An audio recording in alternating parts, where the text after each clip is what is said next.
আমার হাজব্যান্ড আমাকে অভদ্র ভাষায় গালিগালাজ করে আর সবার সামনে আমাকে ছোট করে। এক্ষেত্রে আমার করণীয় কি? আমাকে পরামর্শ দেবেন এবং আমার হাজব্যান্ডকে নসিহা করবেন প্লিজ। প্রথমত, গালি সর্বাবস্থায় খারাপ, সেটা ভদ্র ভাষায়, অভদ্র ভাষা যেটাই বলুন না কেন, সর্বাবস্থায় খারাপ এবং নিষিদ্ধ এবং নাজায়েজ এবং হারাম। সিবাবুল মুমিনি ফুসুক, নবী সাল্লাল্লাহু আলাইহি ওয়াসাল্লাম বলেছেন, কোনো ঈমানদারকে গালি দেওয়াটা গুনাহের কাজ।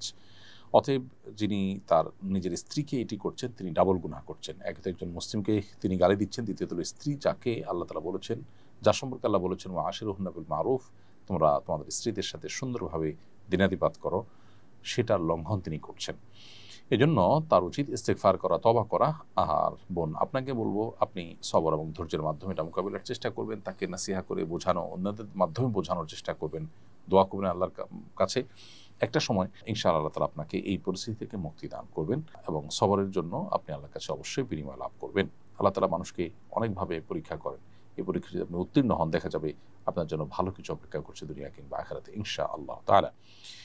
এমডি শাহিনস ভয়েস এআইডি থেকে আপনি লিখেছেন, স্ত্রী অন্য ছেলের সাথে চলে যাওয়ার পর যদি বলে মহারণা মাফ করে দিয়েছি, তুমি আমাকে তালাক দিয়ে দাও, তাহলে করণীয় কি? স্ত্রীর চাওয়ার প্রেক্ষিতে যদি তালাক দেওয়া হয়, তাহলে সে তালাক যেমন হবে, আবার মহারণা মাফ হয়ে যাবে। এটাকে খোলা তালাক বলা হয়।